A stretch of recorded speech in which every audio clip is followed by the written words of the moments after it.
13 अप्रैल यानी सोमवार को होने वाली नगर निगम की सामान्य सभा और बजट प्रस्तुति से पहले शनिवार को मेयर इन काउंसिल की अहम बैठक संपन्न हुई। इस बैठक में कई बड़े विकास प्रस्तावों को मंजूरी देते हुए सामान्य सभा में पेश करने की तैयारी की गई। नगर निगम बिलासपुर में आगामी सामान्य सभा को लेकर सियासी सरगर्मी तेज हो गई है। शनिवार को आयोजित मेयर इन काउंसिल की बैठक में करीब 170 करोड़ रुपए के वाटर ट्रीटमेंट प्लांट की स्थापना, पाइपलाइन विस्तार के लिए जमीन लीज पर देने और शहर में अंतर्राष्ट्रीय स्तर के क्रिकेट स्टेडियम निर्माण जैसे महत्वपूर्ण प्रस्तावों को हरी झंडी दी गई। जानकारी के अनुसार मंगला क्षेत्र में क्रिकेट संघ का जमीन उपलब्ध कराई जाएगी, जहां आधुनिक सुविधाओं से लैस स्टेडियम का निर्माण प्रस्तावित है। इन सभी प्रस्तावों को सोमवार को होने वाली सामान्य सभा में रखा जाएगा, जहां स्वीकृति के बाद उन्हें शासन को भेजा जाएगा। हालांकि बैठक से पहले ही सामान्य सभा के हंगामेदार होने के आसार जताए जा रहे हैं। विपक्ष सफाई व्यवस्था, पेयजल संकट और अन्य मुद्दों को लेकर आक्रामक रूप अपनाने की तैयारी में। वहीं सत्ता पक्ष का दावा है कि शहर में विकास कार्य तेजी से हो रहे, इस बजट में कई नई सौगातें मिलेंगी। इस बीच पूर्व महापौर ने वाटर ट्रीटमेंट प्लांट को जरूरी बताते हुए उसके क्रियान्वयन पर सवाल उठाए हैं। उनका कहना है कि गंदे पानी के उचित प्रबंधन के बिना शहर में स्वास्थ्य संकट पैदा हो सकता है। साथ ही पाइपलाइन के लिए जमीन लीज पर देने के फैसले का भी विरोध करने की बात कही है।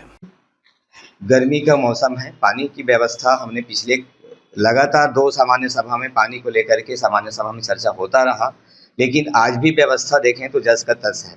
न ठीक से टैंकर की व्यवस्था है, न ही मोटर कहीं खराब हो रहा है तो तुरंत मोटर लगा पा रहे हैं।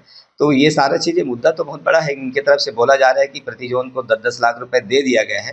तो 10-10 लाख रुपए दे दिया गया है तो उसका उपयोग क्यों नहीं किया जा रहा है अभी तक? पब्लिक को परेशान हो रहे हैं। किसी भी वार्ड में आप देखिएगा कि जिनके यहाँ मोटर पंप खराब हो रहा है उसको 15 दिन लग जा रहा है ठीक होने में। कई वार्डों में गंदा पानी आ रहा है, आज भी गंदा पानी का समस्या चल रहा है। तो इस तरह के बहुत सारे जनहित के मुद्दे हैं। देखिए, सोमवार को 13 तारीख को हमारे यहाँ नगर निगम में सामान्य सभा है। उसमें हमारी नगर की प्रथम नागरिक महापौर बजट पेश करेंगी। और अभी चूँकि गर्मी का समय है, पानी की थोड़ी असुविधा हो रही है, तो पानी के लिए और थोड़ा उसमें क्या अच्छा किया जा सकता है उसके लिए विचार किया जाएगा। और मुझे पूरी उम्मीद है कि ऐसा बजट आएगा जो बिलासपुर के विकास के लिए और बिलासपुर को अच्छे से अच्छा बनाने के लिए, बेहतरीन काम करने के लिए बजट पेश किया जाएगा। नगर निगम बिलासपुर में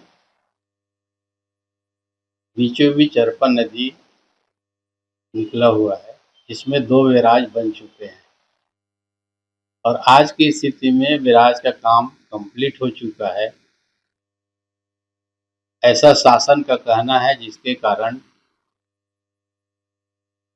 पचरी घाट बैराज का पेमेंट पूरा हो चुका है, जबकि बैराज का जो रोड से रास्ता जुड़ता है वो अभी तक के जुड़ा नहीं हुआ है, लेकिन पूर्णता प्रमाण पत्र दे दिया गया।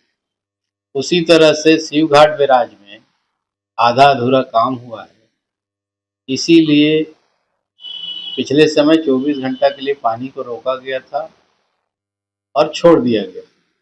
वर्तमान में दोनों बैराज में अगर पानी भरता है, उस स्थिति में शहर के दोनों तरफ का पानी, जो गंदा पानी है, उसलापुर रेलवे स्टेशन से लेकर के